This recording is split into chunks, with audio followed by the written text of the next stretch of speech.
ವೃತ್ತಿಯನ್ನ ಮಾಡಿ ಎಲ್ಲರ ಮನಸ್ಸನ್ನ ಗೆದ್ದೀನಿ. ಮಕ್ಕಳಿಗೆ ಎಂದೂ ಕೂಡ ಅನ್ಯಾಯ ಆಗ್ಬಾರ್ದು ಅಂತ ಮನೋಭಾವನೆ ನಂದಿತ್ತು. ಅಂತ ದೃಷ್ಟಿಯಲ್ಲಿ ಈ ಶಿಕ್ಷಕ ಅನ್ನುವಂತ ಪದದ ಅರ್ಥ ಹೇಳಕ್ ಇಷ್ಟಪಡ್ತೀನಿ. ಶಿ ಅಂದ್ರ ಶಿವನ ರೂಪಿ, ಕ್ಷ ಅಂದ್ರೆ ಕ್ಷ ಕಿರಣವನ್ನ ಬೀರತಕ್ಕವ, ಕ ಅಂದ್ರ ಕರ್ಮವನ್ನು ಎಸೆಯತಕ್ಕವನು ಯಾವನು ಅವನು ಶಿಕ್ಷಕ ಅನ್ನುವಂತ ರೀತಿಯಲ್ಲಿ ಶಿಕ್ಷಕ ವೃತ್ತಿ ಅತ್ಯಂತ ಪವಿತ್ರವಾದಂತದ್ದು. ಗಾಂಧೀಜಿಯವರು ಒಂದ್ ಕಡೆ ಹೇಳ್ತಾರ, ಏನ್ ಹೇಳ್ತಾರ ಅಂದ್ರೆ ಮಾಂಸದ ಮುದ್ದೆ ಆಗಿರುವಂತ ಮಗುವನ್ನ ತೀಡಿ ರೂಪಿಸುವುದೇ ಶಿಕ್ಷಣ ಅಂತೇಳಿ. ಹಾಗೆ ಇನ್ನೊಂದ್ ಕಡೆ ಒಬ್ರು ಹೇಳ್ತಾರ, ಅಜ್ಞಾನದ ಅಂಧಕಾರವನ್ನು ಹೋಗಲಾಡಿಸಿ ಜ್ಞಾನದ ದೀವಿಗೆಯನ್ನ ಪ್ರಜ್ವಲಿಸುವಂತೆ ಮಾಡುವನೇ ನಿಜವಾದ ಶಿಕ್ಷಕ ಅಂತ. ಮಕ್ಕಳಲ್ಲಿ ಏನಿರ್ತದ ಅಂದ್ರ ಅಜ್ಞಾನ ತುಂಬಿರ್ತದ, ಆ ಅಜ್ಞಾನವನ್ನ ಹೋಗಲಾಡಿಸಿ ಜ್ಞಾನದ ದೀವಿಗೆಯನ್ನ ತುಂಬಿ ಅವರನ್ನ ಪ್ರಜ್ವಲಿಸಿ ಸಮಾಜದಲ್ಲಿ ಒಳ್ಳೆ ವ್ಯಕ್ತಿತ್ವವನ್ನು ರೂಪಿಸೋದು ನಮ್ಮೆಲ್ಲರ ಜವಾಬ್ದಾರಿ ಆಗೈತಿ. ಅದಕ್ಕ ಶಿಕ್ಷಕರ ಬಗ್ಗೆ ನಾನು ಇನ್ನೂಷ್ಟು ಹೇಳ್ಬೇಕು ಅಂತಂದ್ರ, ಮುಗ್ಧ ಮನದಲ್ಲಿ ಅಕ್ಷರ ಬಿತ್ತಿ ಮಕ್ಕಳ ಭವಿಷ್ಯಕ್ಕೆ ಬೆಳಕ ಚೆಲ್ಲಿ ಸುಂದರ ನಾಡ ಕಟ್ಟುವ ಶಿಲ್ಪಿಗಳೇ ನಿಜವಾದ ಶಿಕ್ಷಕರು. ಪ್ರಪಂಚದಲ್ಲಿ 100 ವೃತ್ತಿಗಳಿದ್ರು ಅವರೆಲ್ಲರೂ ತಯಾರಿಸುವಂತ ವ್ಯಕ್ತಿ ಅಂದ್ರೆ ಶಿಕ್ಷಕ. ನಾವು ರಾಷ್ಟ್ರಪತಿ ನೋಡ್ತೀವಿ, ಪ್ರಧಾನಮಂತ್ರಿ ನೋಡ್ತೀವಿ, ಉಪರಾಷ್ಟ್ರಪತಿ ನೋಡ್ತೀವಿ, ಅನೇಕ ಮಂತ್ರಿ ಮಹೋದಯರು ನೋಡ್ತೀವಿ, ಮತ್ತು ರಾಜ್ಯದ ಪ್ರಥಮ ಪ್ರಜೆ ಯಾರನ್ನ ರಾಜ್ಯಪಾಲರು ನೋಡ್ತೀವಿ. ಯಾರು ನೋಡಿದ್ರು ಕೂಡ ಎಲ್ಲರೂ ಕೂಡ ನಮ್ಮಿಂದ ಆದ IAS IPS ಅಧಿಕಾರಿಗಳು ಕೂಡ ನಮ್ಮಿಂದ ಆದವ್ರೆ. ಅಂತ ರೀತಿಯಲ್ಲಿ ನಾವು ಶಿಕ್ಷಕನ ವೃತ್ತಿ ಬ್ರಹ್ಮನಿಗೆ ಸಮಾನ ಅಂತ ಒಂದ್ ಕಡೆ ಹೇಳ್ತಾರೆ. ಹೆಂಗಂತಂದ್ರೆ ಜಗತ್ತಿನಲ್ಲಿ ಜ್ಞಾನ ಶಕ್ತಿ ಮುಂದೆ ಮತ್ತೊಂದು ಶಕ್ತಿ ಇಲ್ಲ, ಶ್ರೇಷ್ಠವಾದ ಶಕ್ತಿ. ಅದಕ್ಕೊಂದು ನಿದರ್ಶನ ಕೊಡಕ್ ಇಷ್ಟಪಡ್ತೀನಿ ನಾನು. 2003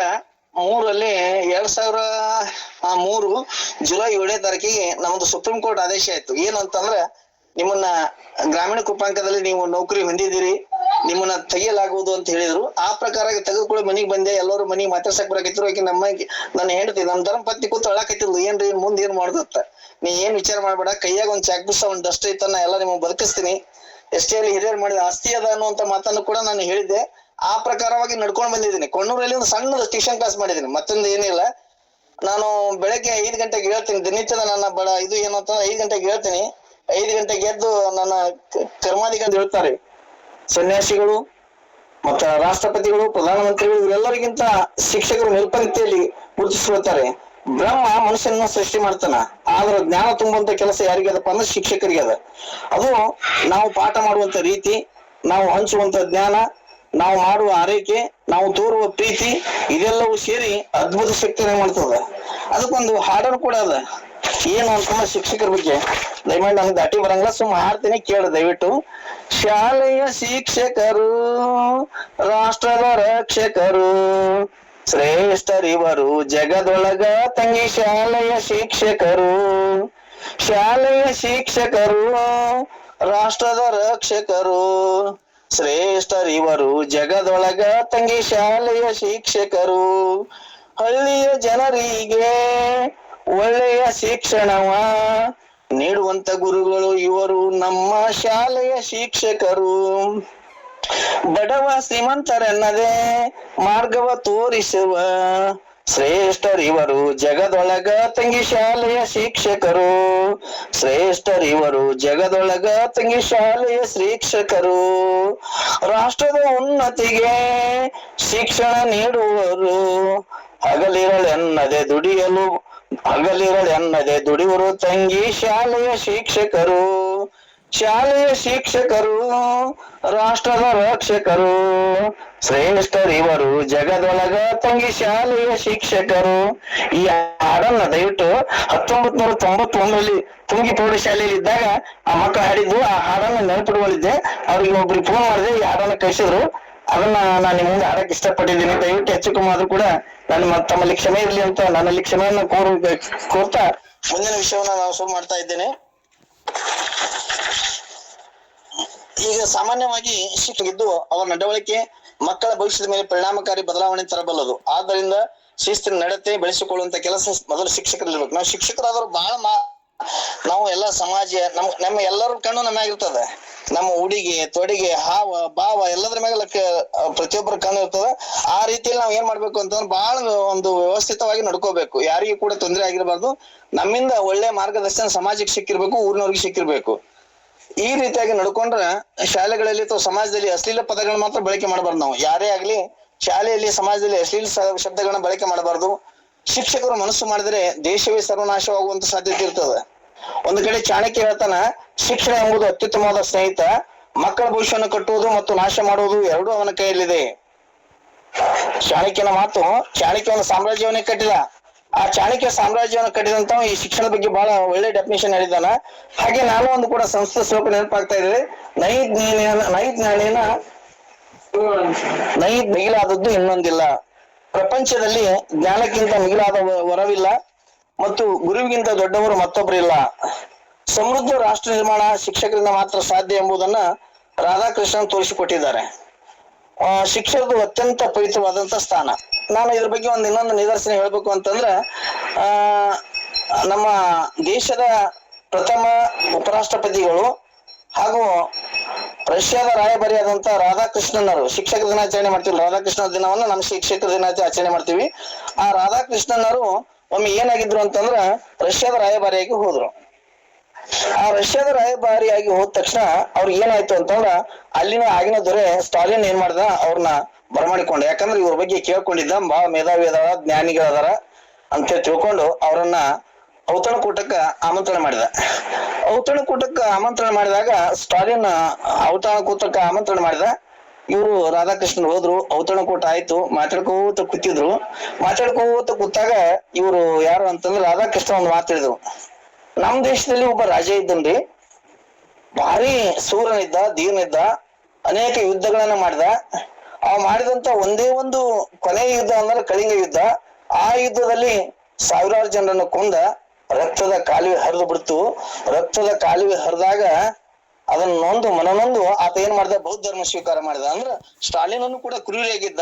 ಇದರಿಂದ ಪರಿವರ್ತನೆ ಆಗ್ಬೇಕು ಅನ್ನೋಂತ ಮನೋಭಾವನಲ್ಲಿ ಯಾರಲ್ಲಿ ಸ್ಟಾಲಿನಲ್ಲಿ ಬರಬೇಕು ಅನ್ನೋಂತ ಉದ್ದೇಶಕ್ಕೆ ಈ ಮಾತನ್ನ ರಾಧಾಕೃಷ್ಣನವರು ಹೇಳಿದ್ರು. ಈ ರೀತಿಯಾಗಿ ಹೇಳಿದಂತ ಒಂದು ಮಾತು ಇವತ್ತಿಗೆ ನಮ್ಗೆಲ್ಲರಿಗೂ ಕೂಡ ಮಾದರಿಯಾಗಿದೆ. ನಾವ್ ಹೆಂಗಿರ್ಬೇಕು ಅಂತಂದ್ರ, ಸಮಾಜ ನಮ್ಮನ್ನ ನೋಡಿ ಕೈ ಮುಗಿಯುವಂತ ರೀತಿಯಲ್ಲಿ ನಾವು ನಡ್ಕೋಬೇಕು. ಶಿಕ್ಷಕರಾದವರು ಒಂದ್ ಕಡೆ ಅಲ್ಲಂ ಪ್ರಭುಗಳು ತಮ್ಮ ಇವತ್ತಿನ ಶಿಕ್ಷಣ ವ್ಯವಸ್ಥೆ, ಆಗಿನ ಶಿಕ್ಷಣ ವ್ಯವಸ್ಥೆ ಈಗಿನ ಶಿಕ್ಷಣ ವ್ಯವಸ್ಥೆ ಬಹಳಷ್ಟು ವ್ಯವಸ್ಥೆ ಕೆಟ್ಟು ಬಿಟ್ಟದ. ಹೆಂಗಂತ ಕೇಳಿದ್ರ, ಮೊದಲು ಏನಿತ್ತು, ಗುರುಕೇಂದ್ರಿತ ಶಿಕ್ಷಣ ಇತ್ತು. ತದನಂತರ ಪಠ್ಯ ಕೇಂದ್ರಿತ ಶಿಕ್ಷಣ ಆಯ್ತು. ಆಗಿಂದ ಈಗ ಮಗು ಕೇಂದ್ರಿತ ಶಿಕ್ಷಣ ಆಗೈತಿ. ಗುರು ಕೇಂದ್ರಿತ ಶಿಕ್ಷಣ ಅಂತಂದ್ರ, ನಾವು ಸಣ್ಣವರಿದ್ದಾಗ ಅಥವಾ ನಮ್ಕಿನ್ನ ಮುಂಚೆನವ್ರು ಏನ್ ಮಾಡ್ತಿದ್ರು, ಗುರುಗಳನ್ನ ಆಶ್ರಯಿಸಿ, ಗುರುಗಳು ಎಲ್ಲಿರ್ತಾರ ಅಲ್ಲಿ ಹೋಗಿ ಅವ್ರ ಆಶ್ರಮದಲ್ಲಿ ಎದ್ದು ಉಶಿಕಿನಲ್ಲಿ ಬರುದು, ಆ ಗುರುಗಳ ಸೇವೆಯನ್ನ ಮಾಡಿ ಅವರ ಇದನ್ನ ಆರೈಕೆ ಮಾಡಿ, ಆ ಗುರು ಯಾವಾಗ ವಿದ್ಯೆ ಕಲಿಸ್ತಾನ ಆ ವಿದ್ಯೆ, ಎಲ್ಲಾ ವಿದ್ಯೆಗಳನ್ನ ಕಲಿಸ್ತಿದ್ರು ಗುರುಗಳು. ಆಗಿನ ವಿದ್ಯೆಗಳು ಇವತ್ ನಾವ್ ಬರೀ ಪಾಠ ಮಾಡ್ತೀವಿ. ಆಗಿನ ವಿದ್ಯೆಗಳು ಬಿಲ್ಲು ವಿದ್ಯೆ ಕಲಿಸ್ತಿದ್ರು, ಧನು ವಿದ್ಯೆ ಕಲಿಸ್ತಿದ್ರು, ಮತ್ತು ಮಲ್ಲ ಯುದ್ಧ ಕಲಿಸ್ತಿದ್ರು, ಕುದುರೆ ಸವಾರಿ, ಇಂಥವೆಲ್ಲಗಳನ್ನ ಕಲಿಸ್ತಿದ್ರು. ಅಂತವರಲ್ಲಿ ಆ ಗುರುಗಳ ಒಂದು ಬಲಿ ಸೇವೆ ಮಾಡಿ ಗುರು ಕೇಂದ್ರಿತ ಶಿಕ್ಷಣದಲ್ಲಿ ಅವರು ಕಾಲಹರಣ ಮಾಡ್ತಿದ್ರು. ಇನ್ನು ಪಠ್ಯ ಕೇಂದ್ರಿತ ಶಿಕ್ಷಣವಾಗಿ ಶಿಕ್ಷಣ ಬದಲಾವಣೆ ಆಯ್ತು. ಪಠ್ಯವನ್ನೇ ಆಧಾರವಾಗಿ ಇಟ್ಟುಕೊಂಡು ಪಠ್ಯ ಹೇಗೆ ಹೇಳ್ತದ ಹಾಗೆ ಪಾಠ ಮಾಡ್ಬೇಕು, ಪಠ್ಯದಲ್ಲಿ ಎಲ್ಲಾ ವಿಷಯ ಇರ್ತದ ಅಂತ ಪಠ್ಯ ಕೇಂದ್ರಿತ ಶಿಕ್ಷಣ ಮಾಡಿದ್ರು. ಅದು ನಂತರ ಈಗ ಮಗು ಕೇಂದ್ರಿತ ಶಿಕ್ಷಣ ಬಂದದ. ಮಗು ಕೇಂದ್ರಿತ ಶಿಕ್ಷಣ, ಮಗು ಹೇಗತ್ತದ ಆ ತರ ಪಾಠ ಮಾಡುವಂತದ್ದು, ಮಗುವಿನ ಆಸೆ, ಆಕಾಂಕ್ಷೆ, ಅಭಿಲಾಷೆಗಳಿಗೆ ತಕ್ಕಂತೆ ಪಾಠ ಮಾಡುವಂತ ಒಂದು ಮನೋವೃತ್ತಿ ಇವತ್ತಿನ ಶಿಕ್ಷಣ ವ್ಯವಸ್ಥೆಯಲ್ಲಿ ಐತಿ. ಇದನ್ನ ಕಂಡ ಅಲ್ಲಂ ಪ್ರಭುಗಳು ಆಗಿನ ದಿನಗಳಲ್ಲಿ ಒಂದು ವಚನ ಹೇಳಿದ್ದಾರೆ ಏನೋ ಅಂತ ನನಗೆ ಅನಿಸ್ತಾ ಇದೆ. ಕೃತಯುಗದಲ್ಲಿ ಶ್ರೀ ಗುರು ಶಿಷ್ಯಂಗೆ ಬಡಿದು ಬುದ್ಧಿಯ ಕಲಿಸಿದೊಡೆ ಆಗಲಿ ಮಹಾಪ್ರಸಾದ ವಂದನಯ್ಯ. ತ್ರೇತಾಯುಗದಲ್ಲಿ ಶ್ರೀ ಗುರು ಶಿಷ್ಯಂಗೆ ಬೈದು ಬುದ್ಧಿಯ ಕಲಿಸಿದೊಡೆ ಆಗಲಿ ಮಹಾಪ್ರಸಾದ ವಂದನಯ್ಯ. ದ್ವಾಪಾರ ಯುಗದಲ್ಲಿ ಶ್ರೀ ಗುರು ಶಿಷ್ಯಂಗೆ ಜಂಕಿಸಿ ಬುದ್ಧಿ ಕಲಿಸಿದೊಡೆ ಆಗಲಿ ಮಹಾಪ್ರಸಾದ ವಂದನಯ್ಯ. ಈಗಿನ ಯುಗದಲ್ಲಿ ಕಲಿಯುಗದಲ್ಲಿ ಶ್ರೀ ಗುರು ಶಿಷ್ಯಂಗೆ ವಂದಿಸಿ ಬುದ್ಧಿ ಕಲಿಸಿದೊಡೆ ಆಗಲಿ ಮಹಾಪ್ರಸಾದ ವಂದನಯ್ಯ. ಗುಹೇಶ್ವರ ನಿಮ್ಮ ಕಾಲದ ಕಟ್ಟಳೆಯ ಕಂಡನ ಬೆರಗಾದನೆಯ.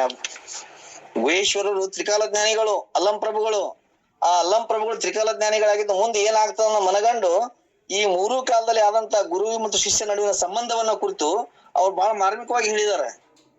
ಇಷ್ಟು ಮಾರ್ಮಿಕವಾದಂತ ಮಾತನ್ನ ಏನು ಕೇಳಿಲ್ಲ. ಇವತ್ತ ಅವ್ರು ಹೇಳ್ದಂಗನೆ ಇವತ್ತು ಶಿಕ್ಷಣ ವ್ಯವಸ್ಥೆ ಅದ ಅನ್ನುವಂತ ಮಾತನ್ನ ತಮ್ಮೆಲ್ಲರಿಗೆ ಗಮನಕ್ಕೆ ತಂದು, ಇಲ್ಲಿ ಶಿಕ್ಷಣ ಅಂದ್ರೆ ಏನು ಅಂತಂದ್ರ ಇಂಗ್ಲಿಷ್ ನಲ್ಲಿ ಮಾತಿದೆ. ಅದೇನಂತಂದ್ರ pressures of the teaching, knowledge, skills and values to the next generation. ಮುಂದಿನ ಪೀಳಿಗೆಗೆ ಜ್ಞಾನ ಮತ್ತು ಕೌಶಲ್ಯ, ಮೌಲ್ಯಗಳನ್ನು ಕಲಿಸುವಂತ ಒಂದು ಪ್ರಕ್ರಿಯೆ ಶಿಕ್ಷಣ ಅಂತ ಕರಿತಾರ. ಈ ರೀತಿಯಾದಂತ ಒಂದು ಶಿಕ್ಷಣ ವ್ಯವಸ್ಥೆ ಇವತ್ತು ಅದ. ಅದಕ್ಕ ನಾವೆಲ್ಲರೂ ಕೂಡ ಒಳ್ಳೆಯ ಮಾರ್ಗದರ್ಶಿ ಶಿಕ್ಷಕರಾಗಿ ಆದರ್ಶವಂತರಾಗಿ ಬದುಕಬೇಕು ಅನ್ನೋಂತ ಮಾತನ್ನ ಹೇಳ್ತಾ, ಅತ್ಯಂತ ಒಳ್ಳೆಯ ಗುರು ಆಗ್ಬೇಕಾದ್ರೆ ಏನಿರ್ಬೇಕು ಆತ 3 ಪ್ರಶ್ನೆಗಳನ್ನ ಕೇಳ್ಕೋಬೇಕು. ಯಾವ ಅಂತಂದ್ರ, ಶಿಕ್ಷಕನಾಗಿ ನಾನು ಮಾಡುವ ವಿಷಯದ ಬಗ್ಗೆ ಪ್ರೀತಿ ಇದೆಯಾ? ಎರಡನೇದು ಏನು ಅಂತಂದ್ರ ಶಿಕ್ಷಕ ವೃತ್ತಿಯ ಬಗ್ಗೆ ಅಭಿಮಾನವಿದೆಯಾ? ನನ್ನ ವಿದ್ಯಾರ್ಥಿಗಳು ನನ್ನ ಮಕ್ಕಳಷ್ಟಾದ್ರೂ ಪ್ರೀತಿ ಮಾಡ್ತೀನಾ? ನನ್ನ ಮನೆ ಮಕ್ಕಳಿಗೆ ಯಾವ ರೀತಿ ಪ್ರೀತಿ ಮಾಡ್ತೀನಿ ಆ ರೀತಿ ಮಕ್ಕಳಿಗೆ ಪ್ರೀತಿ ಮಾಡ್ತೀನ ಶಾಲೆ ವರ್ಗದ ಕೋಣೆಯ ಮಕ್ಕಳಿಗೆ ಅನ್ನುವಂತ ಭಾವ ನಮ್ಗೆ ಇರ್ಬೇಕು. ಈ ಮೂರು ಪ್ರಶ್ನೆಗಳಿಗೆ ಉತ್ತರ ನಮ್ಮಲ್ಲಿ ಇದ್ರೆ ಮಾತ್ರ ನಾವು ಒಳ್ಳೆ ಶಿಕ್ಷಕರಾಗೋಕ್ ಸಾಧ್ಯ ಅದ. ಆ ರೀತಿಯಾಗಿ ನಾವು ನಡ್ಕೋಬೇಕು. ವಿಷಯದ ಬಗ್ಗೆ ಬಹಳಷ್ಟು ಅಪಾರವಾದಂತ ನಮಗ್ ಮಾಸ್ಟರ್ ಅನ್ನುವಂತ ಪದ ಬಂದ ನಮಗೆ. ಅದು ಮಾಸ್ಟರ್ ಹೋಗಿ ಮಾಸ್ತರ್ ಆಗೈತಿ. ಈಗ ಗ್ರಾಮೀಣ ಭಾಷೆ ಮಾಸ್ಟರ್ ಅಂದ್ರೆ ಪ್ರಭುತ್ವವನ್ನು ಸಾಧಿಸಿದವ್ರು ಯಾರು? ಅವ್ರು ಮಾಸ್ಟರ್. ಈಗ ಅಸ್ಕಿ ಮಾಸ್ಟರ್ ಪಾಟೀಲ್ ಇಂಜಿನಿಯರ್ ಆಗಿದ್ದಾರ. ಇಲ್ಲೇ ತಾಳಿಕೋಟೆಯಲ್ಲಿ ಒಬ್ರು ಏನಾಗಿದ್ದಾರಪ್ಪ ಅಂತಂದ್ರ ಅಸಿಸ್ಟೆಂಟ್ ಡಿಪೋ ಮ್ಯಾನೇಜರ್ ಆಗಿದ್ದಾರೆ ತಾಳಿಕೋಟೆಯಲ್ಲಿ. ನನಗ್ ಬಹಳ ಹೆಮ್ಮೆ ಅನಿಸ್ತದ. ಮೊನ್ನೆ ನನಗ ಆರಾಮ್ ತಪ್ಪಿದಾಗ 4-5 ಜನ ವಿದ್ಯಾರ್ಥಿಗಳು ಅವರು ಕೂಡ ಏನಾಗಿದಾರ ಅಂತಂದ್ರ ಪೊಲೀಸರಾಗಿದ್ದಾರೆ ಬೆಂಗಳೂರಲ್ಲಿ. ಮನೆಗೆ ಬಂದು ಮಾತಾಡ್ಸಿದ್ರು. ನನಗೆ ಇಷ್ಟು ಸಂತೋಷ ಆಯ್ತು, ನಿಜಕ್ಕೂ ಬಹಳ ಸಂತೋಷ ಆಯ್ತು. ನನಗೆ ಎಕ್ಸ್ಟೆಂಟ್ ಸಣ್ಣದೊಂದು ಅಪಘಾತ ಆಗಿತ್ತು. ಆ ಅಪಘಾತದ ಸಂದರ್ಭದಲ್ಲಿ ಅವ್ರೆಲ್ಲರೂ ಮಾತಾಡ್ಸಿ ಹೋದ್ರು. ನನಗೆ ಬಹಳ ಸಂತೋಷ ಆಯ್ತು. ಇದಕ್ಕಿಂತ ಏನು ಸಂತೋಷ ಆಗ್ಬೇಕು? ಈಗ ನಾನು ಕೈ ಕಲ್ತಾರ ನಮ್ಮೂರವರೇ ಕೊಣ್ಣೂರವರೇ ಒಬ್ರು ಸಿದ್ದನಗೌಡ ಜಲಪುರದ PS ಆಗ್ಯಾನ. ಅವ್ PS ಆಗಿ 1ರಿಂದ 7ನೇ ತರಗತಿ ನನ್ನ ಕೈ ಕಲ್ತಾನೆ ಇಲ್ಲೇ ಕೊಣ್ಣೂರಲ್ಲಿ ಟ್ಯೂಷನ್ ಕ್ಲಾಸ್ ನಲ್ಲಿ ಕಲ್ತು. ಅವ ಏನ್ ಮಾಡಿದ, PSI ಎಕ್ಸಾಮ್ ಕಟ್ಟಿದ, ಹೋದ, PSI ಆಯ್ತು. ಆಕಸ್ಮಿಕ ಡ್ಯೂಟಿ ಮುಗಿಸ್ಕೊಂಡು ಅಲ್ಲಿ ಹೊಲಕ್ ಹೊಂಟಿದ್ದ ಕಾರ್ ತಗೊಂಡು ನಾನು ಆ ಕಡೆಯಿಂದ ರೋಡ್ ಕಡೆಯಿಂದ ನಾ ಗಾಡಿ ಸೈಕಲ್ ಮೋಟರ್ ಮ್ಯಾಗಿನ ಬರಕತ್ತಿದ್ದೆ. ಅವ ನಾನು ನೋಡಿ ಗಾಡಿ ತೆಗೆದುಕೊಂಡು ನನಗೆ ಆಶ್ಚರ್ಯ ಅನಿಸ್ತು. ಯಾರಪ್ಪ ಗಾಡಿ ತರಬಿದ್ರು ಯಾಕ ಅಂತೇಳಿ ನಾನು ಸೈಡ್ ನಿಂತೆ. ಬಂದ್ರು, ಹಂಸ ಮಾಡಿ ಬಂದ್ರು. ನಮಸ್ಕಾರ ಸರ್ ಅಂದ್ರೆ ನಮಸ್ಕಾರ ಅಂತಂದೆ. ನಮಸ್ಕಾರ ಅಂದ್ಕೊಳ್ಳಿ ಅವ್ರು ಬಂಗಳಿಗೆ ಅರಿಸಿ ಬರುವಂತವು ಅದನ್ನ ಬೆಳೆಸ್ಕೊಂಡು ಹೋಗ್ಬೇಕು ಅನ್ನುವಂತ ಮಾತನ್ನು ನಾನು ಹೇಳ್ತಾ, ಈಗ ಈ ದಿಶೆಯಲ್ಲಿ ಅನೇಕ ಜನ ಶಿಕ್ಷಕರು ಕೂಡ ನಿಧಾನವಾಗಿ ನೀ ದೊರೆತ ನನ್ನ ಗುರುವೇ, ಕೈ ಹಿಡಿದು ನೀ ನಡೆಸು ಕಲಿಸಿ ಜ್ಞಾನಧಾರೆಯನ್ನ ನೀನು ಎರದೆ, ಅಕ್ಷರ ಕಲಿಸಿ ನೀ ಓದು ತಿಳಿಸಿ, ಬ್ರಹ್ಮಾಂಡ ತೆರೆದು ಇಟ್ಟೆ, ಸಾಗರ ತುಂಬ ಜ್ಞಾನವನ್ನ ಹರಡಿ ಅರಸಲೆಮೆಗೆ ಬಿಟ್ಟೆ. ಓ ನನ್ನ ದೇವ ನೀ ಜಗದ ಕಣ್ಣು, ನಿನ್ನನ್ನು ಮರೆಯಲಾರೆ ಬಾಳೆಂಬ ವನಕೆ. ಏನಾಯ್ತು ಅಂತಂದ್ರೆ ಅವತ್ತ ಶಾಲಾ ತಪಾಸಣಾಧಿಕಾರಿ ಶಾಲೆಗೆ ಬಂದು ಶಾಲೆಯನ್ನ ಸಂಪೂರ್ಣವಾಗಿ ತಪಾಸಣೆ ಮಾಡಿದ್ರು. ಎಲ್ಲವನ್ನ ಪರೀಕ್ಷೆ ಮಾಡ್ಲಾಗಿ ಮತ್ತು ವರ್ಗದ ಕೋಣೆಯನ್ನು ಪರೀಕ್ಷೆ ಮಾಡ್ಲಾಗಿ ಮಕ್ಕಳು ಒಳ್ಳೆಯ ಉತ್ತರವನ್ನು ನೀಡಿದ್ರು. ಅದ್ರ ಜೊತೆಗೆ ಆಫೀಸಿಯಲ್ಲಿ ಕೂಡ ಎಲ್ಲವೂ ಕೂಡ ಸರಿಯಾಗಿತ್ತು. ಇದು ಒಳ್ಳೆ ಶಾಲೆ ಅಂತೇಳಿ ಬಹಳ ಒಂದು ಹೆಸರನ್ನು ಪಡೀತು.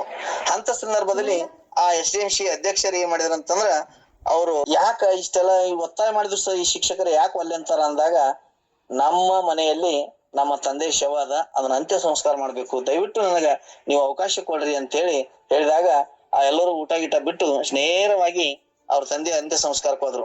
ಇಂಥ ಶಿಕ್ಷಕರು ವೃತ್ತಿಯಲ್ಲಿ ಅತ್ಯಂತ ಗೌರವವನ್ನು ಇಟ್ಟುಕೊಂಡು ಬಂದವರು. ವೃತ್ತಿಯಲ್ಲಿ ಅತ್ಯಂತ ಅಪಾರವಾದಂತ ಗೌರವವನ್ನು ಇಟ್ಟುಕೊಂಡು ಬಂದು ಅತ್ಯುತ್ತಮ ಶಿಕ್ಷಕರೆನಿಸಿ ಒಳ್ಳೆಯ ಶಿಕ್ಷಕರು ಎನಿಸಿಕೊಂಡ್ರು. ಅಂತ ಶಿಕ್ಷಕರು ಇರುವುದು ಅಪರೂಪ. ನಾವು ನೀವು ಅವರಂತೆ ಆಗೋಣ ಅನ್ನುವಂತ ಮಾತನ್ನ ಹೇಳ್ತಾ ಸಾಧಿಸಿರ್ಬೇಕು. ಆ ಪ್ರಭುತ್ವತೆಯನ್ನು ಸಾಧಿಸಿದವನು ಮಾತ್ರ ವರ್ಗದ ಕೋಣೆಯಲ್ಲಿ 1 ತಾಸೇನು 2 ತಾಸೇನು ಪಾಠ ಮಾಡಕ್ ಆಗ್ತದ. ನಾವು ಪ್ರಭುತ್ವನ ಸಾಧಿಸ್ಲಿಕ್ಕೆ ಅಂದ್ರ ಏನ್ ಆಗ್ತದ ಅಂತಂದ್ರ, ಇಲ್ಲಿ ಒಂದು ವಚನ, ಎನಿಯಲ್ಲೊಬ್ಬ ಕಳವೆಯ ತುಂಬಿದ ಇರುಳೆಲ್ಲ ನಡೆದ ಆ ಸುಂಕ ಕಂಜಿ, ಕಳವೆಯೆಲ್ಲ ಹೋಗಿ ಬರಿಗೋಣಿ ಉಳಿಯಿತು, ಅಳಿಮನದವನ ಭಕ್ತಿ ಎಂತಾಯ್ತು ರಾಮನಾಥ ಅಂತ.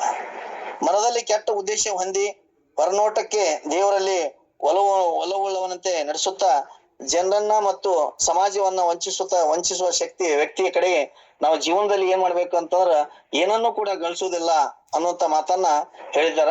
ಅದ್ರ ಜೊತೆಗೆ ಇನ್ನೊಂದು ಏನಂತಂದ್ರ, ನಾವೆಲ್ಲ ಜ್ಞಾನವಂತರ ಆಗ್ಬೇಕು ಅಂತಂದ್ರ ಒಳ್ಳೆಯ ಮೂಢನಂಬಿಕೆಯ ಬಗ್ಗೆ ನಾವು ದೂರ ಇರ್ಬೇಕು. ಅಜ್ಞಾನವೆಂಬ ತೊಟ್ಟಿಲೊಳಗೆ ಜ್ಞಾನವೆಂಬ ಶಿಶು ಮಲಗಿಸಿ, ಸಕಲ ವೇದ ಶಾಸ್ತ್ರವೆಂಬ ನೇಣ ಕಟ್ಟಿ ಹಿಡಿದು ತೂಗಿ ಜೋಗಳ ಪಾಡುತ್ತಿದ್ದಾಳೆ ಭ್ರಾಂತಿ ಎಂಬ ತಾಯಿ. ತೊಟ್ಟಿಲು ಮುರಿದು ನೇಣು ಹರಿದು ಜೋಗುಳ ನಿಂದಲ್ಲದೆ ಗುಹೇಶ ನಮ್ಮ ಲಿಂಗವ ಕಾಣಬಾರದು. ಆ ಸತ್ಯ ಸ್ವರೂಪನಾದಂತ ದೇವರ ಜ್ಞಾನ ಉಂಟಾಗ್ಬೇಕಾದ್ರೆ ಅಜ್ಞಾನ ತೊಟ್ಟು ಮುರಿಬೇಕು, ಶಾಸ್ತ್ರ ದಾಸ್ಯದ ಹಗ್ಗ ಹರಿಬೇಕು, ಭ್ರಾಂತಿಯ ಭಾವನೆ ಜೋಗುಳ ನಿಲ್ಲಬೇಕು. ಅಂದಾಗ ಮಾತ್ರ ಆ ಜ್ಞಾನ ಶಿಶು ಎಚ್ಚರಗೊಳ್ತದ, ಸ್ವತಂತ್ರವಾದ ವಿಚಾರ ಶಕ್ತಿಯನ್ನು ಬೆಳೆಸ್ಕೊಳ್ತದ ಅನ್ನುವಂತ ಮಾತನ್ನ ಹೇಳ್ತಾ, ಅದ್ರ ಜೊತೆಗೆ ಇನ್ನೊಂದು ಹೇಳಕ್ ಇಷ್ಟಪಡ್ತೀನಿ. ಏನು ಅಂತಂದ್ರ, ನಾವೆಲ್ಲ ಶಿಕ್ಷಕರಾದವ್ರು ಹೇಗಿರ್ಬೇಕು ಅಂತಂದ್ರ, ಎನಗಿಂತ ಕಿರಿಯರಿಲ್ಲ, ಶಿವಭಕ್ತರಿಗಿಂತ ಹಿರಿಯರಿಲ್ಲ. ನಿಮ್ಮ ಸ್ಥಾನ ಬಗ್ಗೆ ನಾನೇನು ಜ್ಞಾನಿ ಅಲ್ಲ, ನಾನು ಸುಮ್ನೆ ಏನೋ ಒಂದು ಸಮುದ್ರ ನೀರು ಒಂದು ಭಕ್ಷ್ಯ ತಗೊಂಡಂಗ ಅಷ್ಟು ನನಗೆ ನಿಮ್ ಬಗ್ಗೆ ಅಂತ ಹೇಳಿದ್ರೆ, ಇಲ್ರಿ ನೀವೇ ಸಾಕಷ್ಟು ಹೇಳ್ತೀರಿ, ನಿಮ್ಮ